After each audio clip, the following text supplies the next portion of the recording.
അനന്നബിയു ലാ കദിബ്, ഞാൻ നബിയാണ്, ഇത് നുണയല്ല, അല്ലാഹുവിൻ്റെ നബിയാണ്. അനബിനു അബ്ദുൽ മുത്തലിബ്, ഞാൻ അബ്ദുൽ മുത്തലിബിൻ്റെ മകനാണ്. അത് പറയാൻ കാരണമുണ്ട്. നിങ്ങൾ അല്ലാഹുവിൻ്റെ സമാവിയായ ഒരു ഉന്നതിയാണ് ഉദ്ദേശിക്കുന്നതെങ്കിൽ ഞാൻ നബിയാണ്, എൻ്റെ കൂടെ നിൽക്കിൻ. നിങ്ങൾക്ക് അറുദിയായ ഭൗതികമായ ചിലതാണ് താല്പര്യമെങ്കിൽ ഞാൻ അബ്ദുൽ മുത്തലിബിൻ്റെ പേരക്കുട്ടിയാണ്. എൻ്റെ വല്ലിപ്പയല്ലേ മക്കയുടെ ഭരണാധികാരിയായിരുന്നത്. ആ നിലക്ക് നിങ്ങൾ എൻ്റെ കൂടെ നിൽക്ക്. ദുന്യാവ് നോക്കുകയാണെങ്കിലും എൻ്റെ കൂടെ ഉണ്ട്, ആഖിറമാണെങ്കിലും എൻ്റെ കൂടെ ഉണ്ട്. അനന്നബിയു ലാ കദിബ് അനബിനു അബ്ദുൽ മുത്തലിബ്. അപ്പോഴാണ് അൻസ്വാരികൾ ഓടിക്കൂടി, മുഹാജിറുകൾ ഓടിക്കൂടി. അങ്ങനെയാണ് ഹുനൈൻ വലിയ വിജയമായി മാറുന്നത്. തുടക്കത്തിൽ ചിതറി ഓടിപ്പോയിരുന്നു. ഇത് അജബത്കും കസറത്തുക്കും, ഖുർആൻ പറഞ്ഞു നിങ്ങൾ ഒരുപാട് എണ്ണമുണ്ടായപ്പോൾ നിങ്ങൾക്ക് തന്നെ തോന്നിയില്ലേ ലൻ നുഗ്ലബ അൻ ഖില്ല, നമ്മൾ എണ്ണം കുറഞ്ഞതിൻ്റെ പേരിൽ ഇന്ന് തോൽക്കൂല എന്ന് പറഞ്ഞു പോയ യുദ്ധമാണ്. പക്ഷേ പിന്തിരിഞ്ഞോടേണ്ടി വന്നു. നസ്റു മിനല്ലാഹ്, അള്ളാഹുവിൻ്റെ ഭാഗത്തു നിന്നാണ് നസ്റു വരുന്നത് എന്ന് അള്ളാഹു ശരിക്കങ്ങ് പഠിപ്പിച്ചു കൊടുത്തതാണ്. അവിടെ ഇമാം ഇബ്നു സഅലബ നബിയോട് മസ്ജിദിൻ്റെ ഉള്ളിലേക്ക് ആളുകൾക്കിടയിലൂടെ മുറിച്ചു കീറി വന്നിട്ട് ചോദിച്ച ചോദ്യമാണ്, യബ്ന അബ്ദുൽ മുത്തലിബ്, അബ്ദുൽ മുത്തലിബിൻ്റെ മോനെ. ബനു സഅദിലെ അറാബിയാണ്. അറാബികൾ അങ്ങനെയൊക്കെയാണ് പെരുമാറുക. യബ്ന അബ്ദുൽ മുത്തലിബ്, തങ്ങൾ പറഞ്ഞു നഅം, ദാ ഞാൻ അബ്ദുൽ മുത്തലിബിൻ്റെ മോനാണ്. ഇമാം ഇബ്നു സഅലബ സംസാരിക്കാൻ, ഒരു ഗോത്രത്തിൻ്റെ നേതാവാണ് ഈ വന്നത്. ഇന്നി സായിലുക്, ഞാൻ അങ്ങയോട് ചില ചോദ്യങ്ങൾ ചോദിക്കുകയാണേ. ഫമുശദ്ദിദുൻ അലൈക ഫിൽ മസ്അല, എൻ്റെ ചോദ്യത്തിൽ ഇച്ചിരി കടുപ്പുണ്ടാവും. അതുകൊണ്ട് നിങ്ങൾ എന്നോടൊന്നും വിചാരിക്കരുത്. ഞാൻ എൻ്റെ ചോദ്യം കുറച്ച് ടഫ് ചോദ്യമാണ്, ഇച്ചിരി പരുക്കനായിട്ടാണ് ഞാൻ സംസാരിക്കുക. അതുകൊണ്ട് എന്നോടൊന്നും വിചാരിക്കരുത്. തങ്ങൾ പറഞ്ഞു സൽ മാ ബദാലക്, നിനക്ക് തോന്നിയതൊക്കെ ചോദിച്ചോ, ഒരു പ്രശ്നവുമില്ല.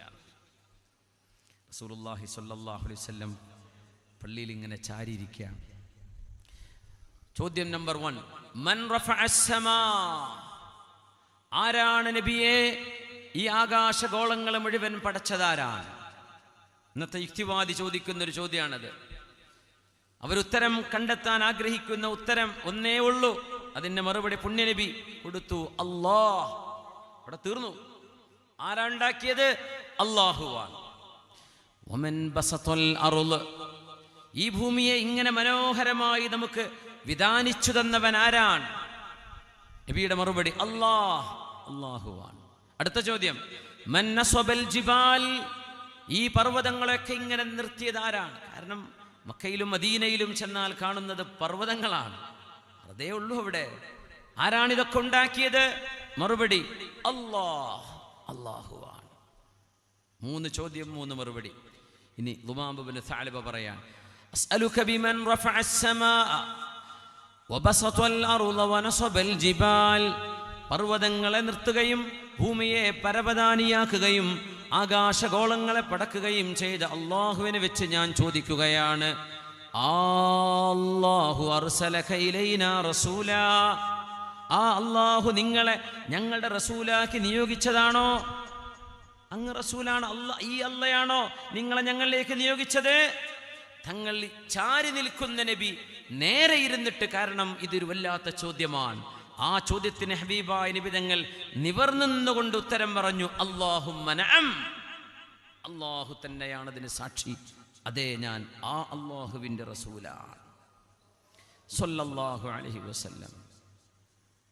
കാരണം മനുഷ്യ ചരിത്രത്തിലെ മനുഷ്യന് ചോദിക്കാൻ കഴിയുന്ന ചോദ്യങ്ങളിലെ ഏറ്റവും വലിയൊരു ചോദ്യമാണിത്.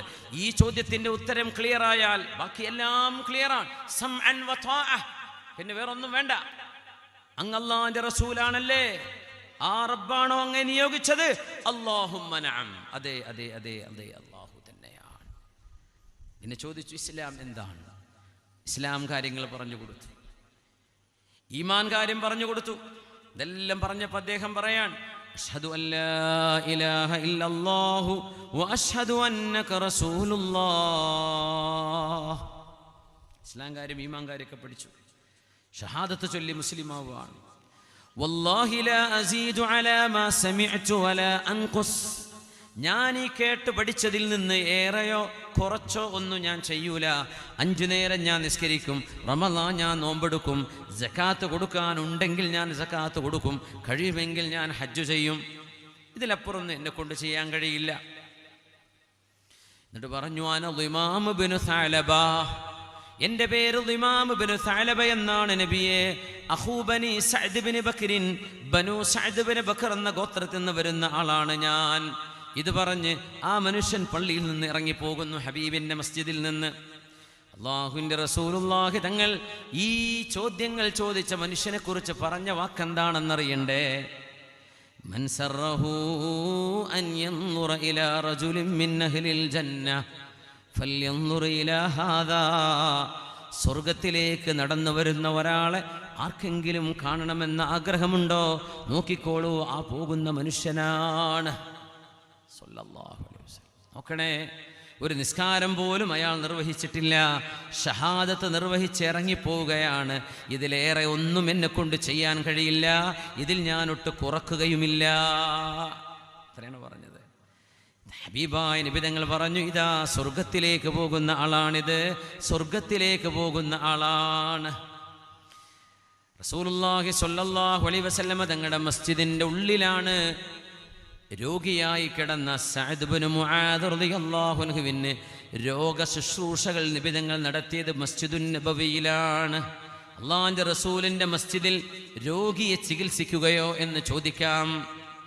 ഇമാം ബുഖാരി റഹ്മത്തുള്ളാഹി അലൈഹി അങ്ങനെ തന്നെ ബുഖാരിയിൽ ഒരു ബാബിട്ടിട്ടുണ്ട്. അങ്ങനെ രോഗിയെ പള്ളിയിൽ നിന്ന് ചികിത്സിക്കാൻ പറ്റുമോ ഇല്ലയോ? എന്നിട്ട് ഇമാം ബുഖാരി തങ്ങൾ സഅദ് ഇബ്നു മുആദ് റളിയല്ലാഹു അൻഹുവിൻ്റെ സംഭവമാണ് കൊണ്ടുവന്നത്, അവിടെ ഉദ്ധരിച്ചത്. റസൂലുള്ളാഹി തങ്ങളുടെ കൂടെ സ്വഹാബിയായി 7 വർഷമോ അതിൽ താഴെയോ ആണ് ഉണ്ടായത്. ഖന്തഖ് യുദ്ധം നടക്കുമ്പോൾ മഹാനായ സഅദ് ഇബ്നു മുആദ് റളിയല്ലാഹു അൻഹുവിന് വലിയ മുറിവേറ്റു. ഔസ് ഗോത്രത്തിൽപ്പെട്ട മഹാനാണ്. അള്ളാഹുവിൻ്റെ റസൂലെങ്ങാനും ഏതെങ്കിലും ഒരു സ്വഹാബി വഫാത്തായിട്ട് നബി തങ്ങൾ കരഞ്ഞ കരച്ചിൽ, ഇത്രമേലൊരു കരച്ചിൽ നബി കരഞ്ഞിട്ടുണ്ടെങ്കിൽ അത് സഅദ് ഇബ്നു മുആദ് റളിയല്ലാഹു അൻഹുവിന് വേണ്ടിയാണ്. ആയിഷ ബീവി പറയുന്നുണ്ട്, പള്ളിയിലാണ് കൊണ്ടുവന്ന് കടത്തിയത്. സഅദ് റളിയല്ലാഹു അൻഹു വഫാത്തായപ്പോൾ പള്ളിൻ്റെ ഉള്ളിൽ നിന്ന് ഞാൻ കരച്ചിൽ കേൾക്കുന്നുണ്ട്. ആ കരയുന്നവരിൽ എൻ്റെ വാപ്പ സിദ്ദീഖ് തങ്ങളുണ്ട്, ഉമർ റളിയല്ലാഹു അൻഹു ഉണ്ട്, റസൂലുള്ളാഹി തങ്ങളുണ്ട് സ്വല്ലല്ലാഹു അലൈഹി വസല്ലം. മസ്ജിദുൻ നബവിയുടെ വാതിലിൻ്റെ ഇടയിലൂടെ ഞാൻ നോക്കുമ്പോൾ എൻ്റെ റസൂലും എൻ്റെ വാപ്പയും ഉമർ എന്നവരും ഉറക്കെ കരയുന്നുണ്ട്. ആ കരച്ചിലിൻ്റെ ഇടയിൽ റസൂലുള്ളാഹിൻ്റെ കരച്ചിൽ എനിക്ക് വേറിട്ട് കേൾക്കാൻ കഴിഞ്ഞിട്ടുണ്ട്. അത് സഅദ് ഇബ്നു മുആദ് അൽ ഔസി റളിയല്ലാഹു അൻഹുവിൻ്റെ വഫാത്ത് നടന്നപ്പോഴാണ്. മഹാനായ സ്വഹാബിയുടെ മരണം നടന്നപ്പോഴാണ് അർശ് വിറച്ചു എന്ന് പറഞ്ഞത്. ഹസാൻ ഇബ്നു സാബിത്ത് എന്നവരുടെ കവിതയാണത്. വമഹ്തസ്സ അർശുല്ലാഹി മിൻ അജലി ഹാലികിൻ سمعنا به إلا لسعد أبي عمري وما اهتز عرش الله من أجل هالك سمعنا به إلا لسعد أبي عمري. ഇമാം ബുഖാരി തങ്ങളുടെ ബാബ് തന്നെ ഹൽ യൂളഉ അൽ ജരീഹു ഫിൽ മസ്ജിദി, മുറിവ് പറ്റിയ ആളെ പള്ളിയിൽ കൊണ്ടുവന്ന് വെക്കാൻ പറ്റുമോ? അങ്ങനെ ബുഖാരി എടുത്ത് നോക്കിയാൽ ഒരു ബാബു കാണും, ഹൽ യൂളഉൽ ജരീഹു ഫിൽ മസ്ജിദ്. മുറിവുള്ള ഒരാളെ, മുറിവ് പറ്റിയ ഒരാളെ, ചോര ഒലിക്കുന്ന മുറിവ് പറ്റിയ ഒരാളെ പള്ളിയിൽ കൊണ്ടുവന്ന് കിടത്താൻ പറ്റുമോ? പറ്റുന്ന, പള്ളി ബുദ്ധിമുട്ടാക്കരുത്, പള്ളി നജസാക്കരുത്, പക്ഷേ അത് പറ്റും. തംരീൽ പറ്റും അവിടെ. അതാണ് അവിടെ വഴിയുള്ളൂവെങ്കിൽ അത് ചെയ്യാം, ഒരു പ്രശ്നവുമില്ല. ഹബീബായ നബി തങ്ങളുടെ വിശുദ്ധരായ സ്വഹാബി ആണ് സഅദ് ഇബ്നു മുആദ് റളിയല്ലാഹു അൻഹു. ബഹുമാനപ്പെട്ടവരെ പരിചയപ്പെടുത്തേണ്ട ആവശ്യമില്ലെന്നാണ് ചരിത്രം പറയാ. മരണം ആസന്നമാവുകയാണ്. اللهم إن كنت بقيت حربا لرسولك صلى الله عليه وسلم مع اليهود فأبقني لها. എന്താ ദുആ എന്നറിയോ? ചെറുപ്പക്കാരനാണ് സഅദ് ഇബ്നു മുആദ് എന്നവർ. മരിക്കുമ്പോൾ 40 ചില്ലാനം വയസ്സേ ഉള്ളൂ. അല്ലാഹുവേ, നിന്റെ റസൂലിന് അന്നത്തെ ജൂതന്മാർ പുണ്യനബിയുമായി കരാറ് പൊളിച്ചവരാണ്, നബിയെ കൊല്ലാൻ പ്ലാനിട്ടവരാണ്, ഹബീബായി നബിക്ക് വിഷം ചേർത്ത ആടുമാംസം കൊടുത്തവരാണ്. ഹബീബ് താഴെ ഇരിക്കുമ്പോൾ മേലെ പാറക്കല്ല് കൊണ്ടുവന്ന് താഴെ ഹബീബിൻ്റെ തലയിലേക്ക് കല്ലിടാൻ പ്ലാൻ ചെയ്തവരാ, അതൊക്കെ ചെയ്തവരാ. അതുകൊണ്ട് സഅദ് നമ്മുടെ മനസ്സിലൊരു മോഹമുണ്ടായിരുന്നു, അല്ലാഹുവേ ജൂതന്മാരുമായി ഒരു സൈനിക നടപടി എൻ്റെ റസൂലിനുണ്ടെങ്കിൽ എന്നെ ജീവനോടെ നിലനിർത്തണേ, അതിനു മുമ്പ് മരിപ്പിക്കരുതേ. വഇൻ കുൻത അൻഹൈതൽ ഹർബ്, അവരുമായി ഒരു യുദ്ധമൊന്നുമില്ലെങ്കിൽ ഫഖുദ്നി ഇലൈക, എന്നെ നീ അങ്ങ് കൊണ്ടുപോയിക്കോ റബ്ബേ, നീ എന്നെ കൊണ്ടുപോയിക്കോ. പക്ഷെ അവിടെ ഒരു സംഭവമുണ്ടായി. ജൂതന്മാരുടെ വിഷയത്തിൽ എന്ത് തീരുമാനമെടുക്കണമെന്ന് പുന്നാര നിബിതങ്ങൾ മശ്വറ ചെയ്യുമ്പോൾ ജൂതന്മാർ പറഞ്ഞു, ഞങ്ങളുടെ വിഷയത്തിൽ തീരുമാനമെടുക്കാൻ സഅദ് ബിൻ മുആദിന് അധികാരമുണ്ട്.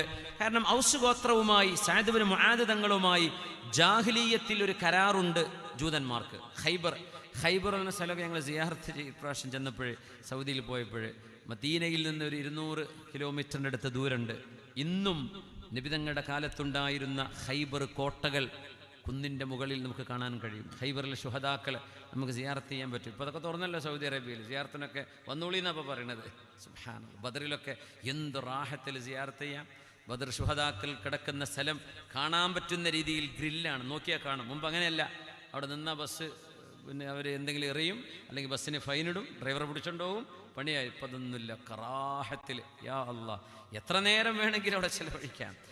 ഖൈബറിൽ ഞങ്ങൾ ചെന്നു. മദീനയിൽ നിന്ന് വീണ്ടും അങ്ങ് മേലോട്ട് തബൂക്ക് റൂട്ടിലേക്ക് പോകണം, 200 കിലോമീറ്റർ. അവിടെയാണ് ഖൈബർ. അവിടെ ഒരുപാട് സമൃദ്ധമായ ഈത്തപ്പനകളുണ്ട്. പണ്ട് ജൂതന്മാർ താമസിച്ച സ്ഥലമാണ്. ആ കോട്ടകളൊക്കെ ഇപ്പോഴും അങ്ങനെ ഉണ്ട്, ഖൈബറിലെ കോട്ടകൾ. അലി റളിയല്ലാഹു അൻഹു കോട്ടൻ്റെ കവാടങ്ങൾ പിടിച്ചിട്ട് മുറഹിബിൻ്റെ മുമ്പിൽ അലി തങ്ങൾ ചെയ്ത ആ ഒരു അനുഭവങ്ങളൊക്കെ ഖൈബറിൻ്റെ യുദ്ധക്കളം നമുക്കവിടെ കാണാൻ കഴിയും. വളരെ അത്ഭുതകരമാണ്. അത് കഴിഞ്ഞ് പിന്നെ തബൂക്ക് യുദ്ധം നടന്ന സ്ഥലമൊക്കെ നമുക്ക് കാണാൻ പറ്റി, അൽഹംദുലില്ലാ. ഏതായിരുന്നാലും പുണ്യനബി തങ്ങളുടെ സ്വഹാബിയായ സഅദ് ബിൻ മുആദ് എന്നവർ ഞങ്ങളുടെ വിഷയത്തിൽ തീരുമാനമെടുത്താൽ മതി എന്ന് അവരിങ്ങോട്ട് ആവശ്യപ്പെട്ടു.